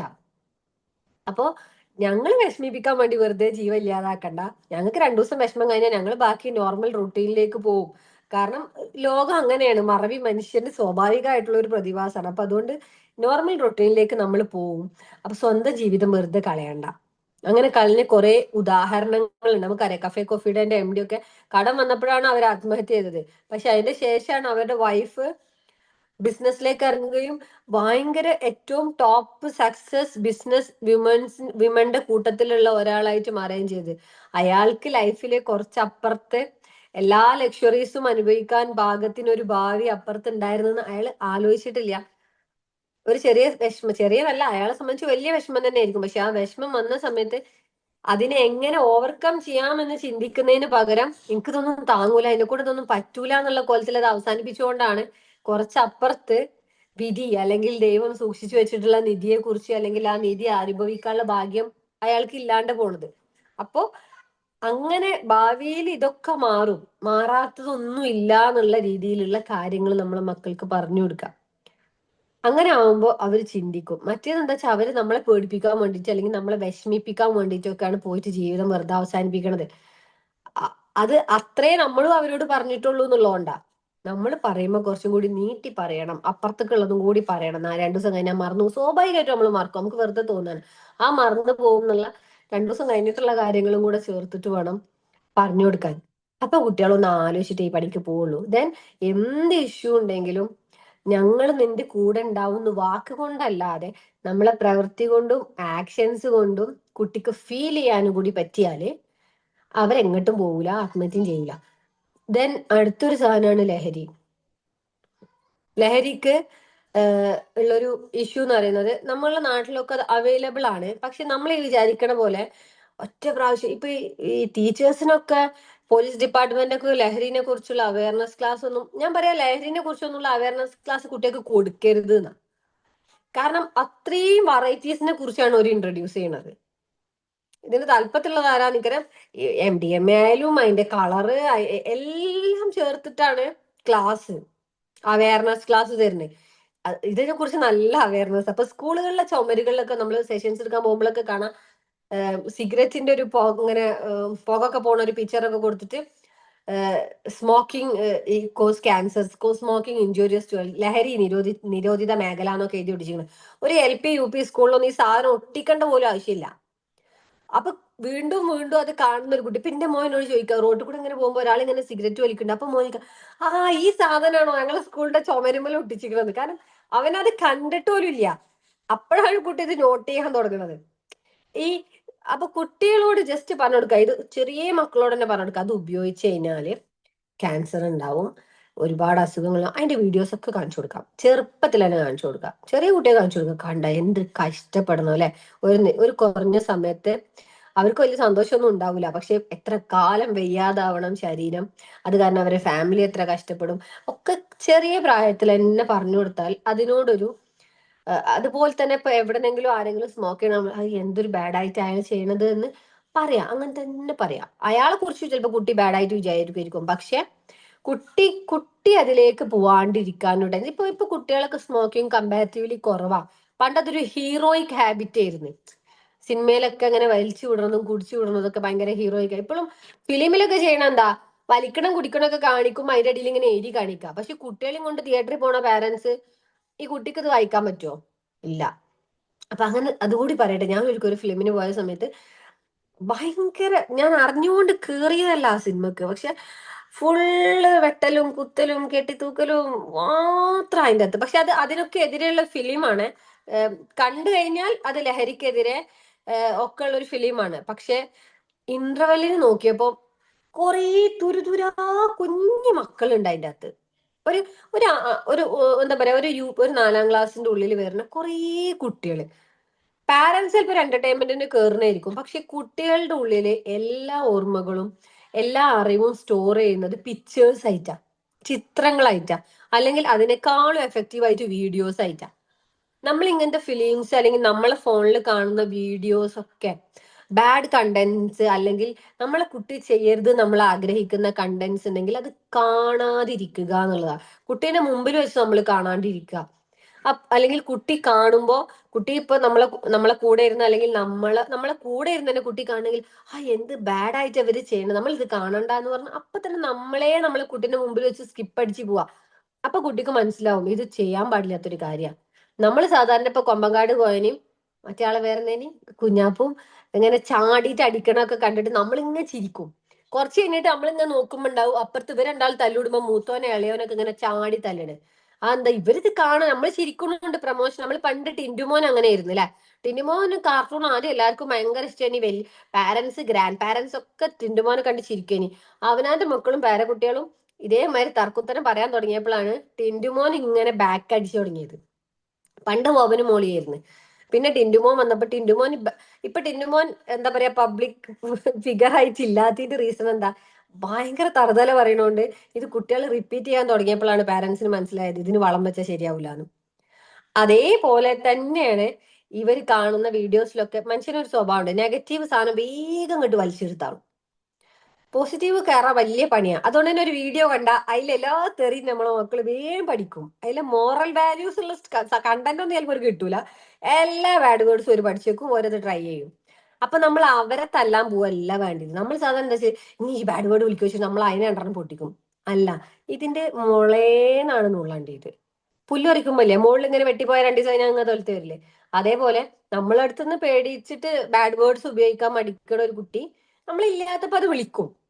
അതിന്റെ പകരം അതിങ്ങനെ വേരോടെ പറിച്ചിടാറിഞ്ഞാൽ അടിച്ചിട്ട് പൊളിക്കാന്നല്ല, ഇത് എവിടുന്നാ കിട്ടുന്നത് എന്നാ നോക്കേണ്ടത്. നമ്മളെ വീട്ടിൽ ബാഡ് വേർഡ്സ് ഉപയോഗിക്കുന്നില്ലെങ്കിൽ നമ്മളെ കുട്ടിക്ക് അത് എവിടുന്നാ പിന്നെ കിട്ടുന്നത്? പിന്നെ കിട്ടുന്നത് ഒന്ന് വീഡിയോസ് എന്നാണ്.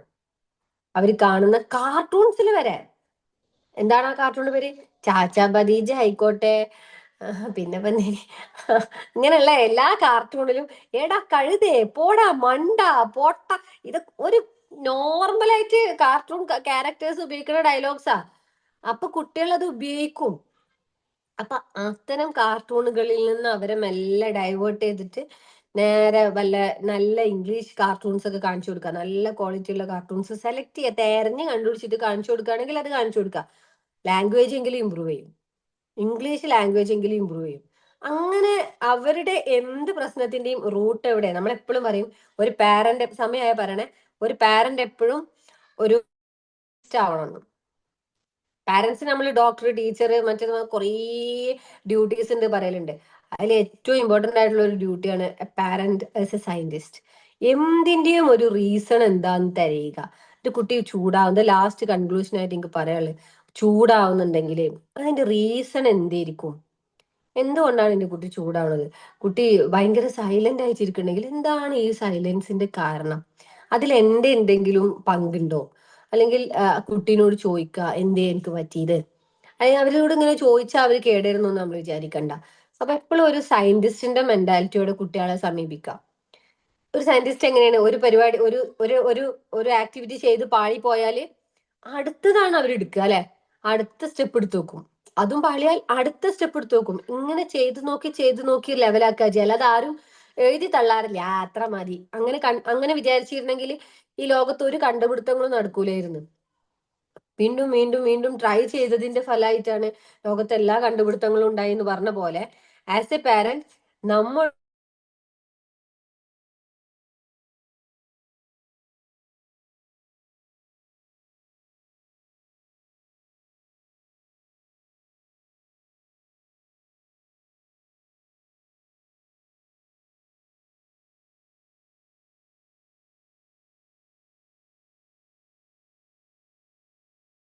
മാം ലെഫ്റ്റ് ആയി പോയിട്ടുണ്ട്, എന്താ പറ്റിയെന്ന് അറിയൂല.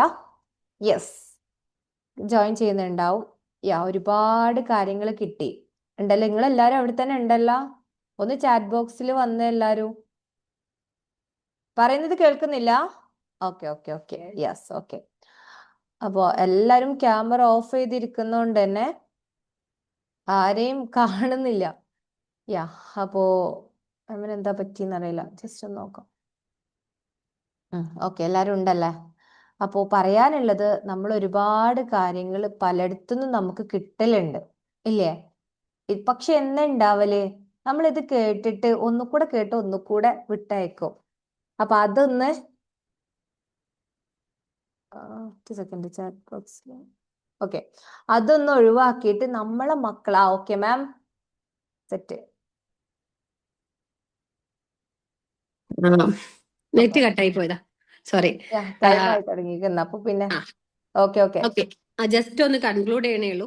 എപ്പോഴും ഒരു സയന്റിസ്റ്റിന്റെ ഒരു മെന്റാലിറ്റിയോടെ കുട്ടീന്റെ എല്ലാ ഇഷ്യൂസിനെയും കുട്ടീന്റെ ഭാഗത്തുനിന്നുണ്ടാവുന്ന എല്ലാ റിയാക്ഷൻസിനെയും ഒന്ന് നോക്കി കണ്ടു നോക്കുക. അതിന് നമ്മളെ ഭാഗത്ത് നിന്ന് എന്ത് റിയാക്ഷൻ ആണോ അല്ലെങ്കിൽ നമ്മൾ പറഞ്ഞ എന്ത് ആക്ഷൻ എടുത്താലും അത് ക്ലിയർ ചെയ്യാൻ പറ്റാന്ന് നോക്കാം. നമ്മളിപ്പോ ഒരു കറി ഉണ്ടാക്കാൻ, നമ്മുടെ നാട്ടിലുള്ള ഏറ്റവും വലിയൊരു പ്രശ്നം എന്താ വെച്ചാല്, ഒരു അച്ചാറിടാൻ നാരങ്ങ കിട്ടിയവരെ നമ്മൾ ഗൂഗിൾ യൂട്യൂബ് ഒക്കെ സെർച്ച് ചെയ്ത് കുറെ വീഡിയോസ് കണ്ട് അതിൽ ഏറ്റവും ബെസ്റ്റ് ഓപ്ഷൻ എടുത്ത്, അല്ലെങ്കിൽ നന്നായിട്ട് അച്ചാറിട്ട ആളെടുത്ത് പോയി നിങ്ങൾ എങ്ങനെയാണ് ഇത് ഉണ്ടാക്കുന്നതെന്നൊക്കെ ചോദിച്ച് മനസ്സിലാക്കിയിട്ടൊക്കെ നമ്മൾ ചെയ്യാം. പക്ഷെ ഒരു കുട്ടി ഉണ്ടാകുമ്പോൾ മാത്രം നമ്മൾ ഒന്നും പഠിക്കൂല. ഒരു പാരന്റിങ് നമ്മൾ പഠിക്കൂല. നേരെ നമ്മളിങ്ങനെ കുട്ടീന്റെ കൂടെ അങ്ങോട്ട് പാരന്റിങ് കണ്ട് പഠിക്കാന്നാ വിചാരിക്കുക. അതുകൊണ്ട് തന്നെ മൂത്ത കുട്ടികൾ പലപ്പോഴും എല്ലാ പീഡനങ്ങൾക്കും ഇരയാവണ കുട്ടികളായിരിക്കും. ആ പാരന്റിന്റെ എല്ലാ വാശികൾ ഞാൻ വിചാരിച്ച അതേപോലെ കുട്ടി പോകണം എന്നുള്ള ഒരു വാശി. പിന്നെ രണ്ടാമത്തെ കുട്ടിക്ക് കുറച്ച് സ്വൈര്യം ഉണ്ടാവും. കാരണം അവര് ഒരു വിധമൊക്കെ പാരന്റ്സും ഒന്ന് മയപ്പെട്ടിട്ടുണ്ടാവും. എല്ലാതും ഒന്നും നമ്മളെ വാശികൾ കുട്ടികളുടെ അടുത്ത് ഏൽക്കൂല എന്നുള്ളൊരു മെന്റാലിറ്റി വരും. അപ്പൊ എപ്പോഴായാലും എന്റെ ഭാഗത്തുനിന്ന് എന്താണ് മാറ്റം വരുത്തേണ്ടത് കുട്ടീനെ മെച്ചപ്പെടുത്തിയെടുക്കാൻ എന്ന് ചിന്തിച്ചിട്ട് വേണം നമ്മൾ എന്ത് ചെയ്യാൻ, നമ്മളെ ഭാഗത്തുനിന്നുള്ള റിയാക്ഷൻസ് ഇട്ട് തുടങ്ങാൻ എന്നുള്ളതാണ് ഓവറോൾ കൺക്ലൂഷൻ ആയിട്ട് പറയാനുള്ളത്. നമ്മളിൽ മാറ്റം വരുമ്പോൾ ഉറപ്പായിട്ടും നമ്മുടെ മക്കളുടെ മാറ്റം വരും. നമ്മൾ കഴിഞ്ഞുള്ള പ്രൂഫാണ്. എനിക്ക് 4 ആളുണ്ട്. ഈ നാലാളും നാലാളായിരിക്കും. അതായത് 4 ക്യാരക്ടർ ആയിരിക്കും, 4 സ്വഭാവമായിരിക്കും, 4 ഇഷ്ടങ്ങളായിരിക്കും, 4 രീതികളായിരിക്കും. പക്ഷെ അവർക്കൊക്കെ പറ്റുന്ന രീതിയിലേക്ക് നമ്മളെ അഡാപ്റ്റ് ചെയ്യാൻ, നമ്മൾ അവരെടുത്ത് എടുക്കുന്ന റിയാക്ഷൻസ് അവർക്കനുസരിച്ച് മാറാൻ നമ്മൾ എപ്പോഴാണോ ഏബിൾ ആവണത് അപ്പൊ നമ്മളെ പാരന്റിങ് സക്സസ് ആവും. അപ്പൊ നമ്മളെ കുട്ടികളെ അടിപൊളിയാവും. ഓക്കെ, ഇത് പറഞ്ഞ് കൺക്ലൂഡ് ചെയ്യാണ്. കുറേ പറയാനുണ്ട്, പക്ഷെ ചുരുങ്ങിയ സമയത്തിൽ ഇത്രയും കമ്മ്യൂണിക്കേറ്റ് ചെയ്ത് നിർത്താണ്. നിങ്ങൾക്ക് എന്തെങ്കിലും ഇനി ചോദിക്കാനോ പറയാനോ ഉണ്ടെങ്കിൽ നമുക്ക് ചെയ്യാം. Okay, thank you. Thank you ma'am, thank you so much. ഒരുപാട് കാര്യങ്ങൾ കിട്ടി. ഇനി പറഞ്ഞ പോലെ തന്നെ പാരന്റിങ് എന്ന് പറയുന്നത് ഒരു കടലാണ്. അതൊരിക്കലും തീരൂല. പഠിച്ചാൽ തീരാത്തൊരു സംഭവമാണ് കുട്ടികളെ നല്ല രീതിയിൽ വളർത്തുക എന്നുള്ളത്. അത് നിങ്ങൾക്ക് മനസ്സിലായിട്ടുണ്ടാവും. അപ്പോ thank you ma'am, thank you so much. ഒരുപാട് കാര്യങ്ങൾ മനസ്സിലാക്കി തന്നു. പിന്നെ ഇനി ചാറ്റ് ഞാൻ മൈക്ക് ഓൺ ചെയ്യുന്നില്ല. മൈക്ക് ഓൺ ചെയ്താൽ ചിലപ്പോൾ പല ബഹളങ്ങളും ആയിരിക്കും. അപ്പൊ നിങ്ങൾക്ക് എന്തെങ്കിലും കൂടുതലായിട്ട് അറിയാനുണ്ടെങ്കിൽ നിങ്ങൾക്ക് PM കണക്ട് ചെയ്യാവുന്നതാണ്. അപ്പോ നമ്മൾ വൈൻഡപ്പ് ചെയ്യാം. ഓക്കെ, ഇൻഷാല്ല. ഇതുവരെ ഞങ്ങളെ ഈ ഒരു സംഭവം ഇന്നത്തോട് കൂടിയിട്ട് ഇത് അവസാനിപ്പിക്കുകയാണ്. ഒന്ന് ഗ്യാപ്പ് ഇട്ടിട്ട് ബാക്കി 5 സെഷൻസ് ഉണ്ടാവുന്നതാണ് കേട്ടോ. അപ്പൊ okay, thank you ma'am, thank you so much. അപ്പൊ എല്ലാവർക്കും ഓക്കെ, ബൈ, ഗുഡ് നൈറ്റ്, അസ്സലാമു അലൈക്കും വറഹ്മത്തുള്ളാഹി.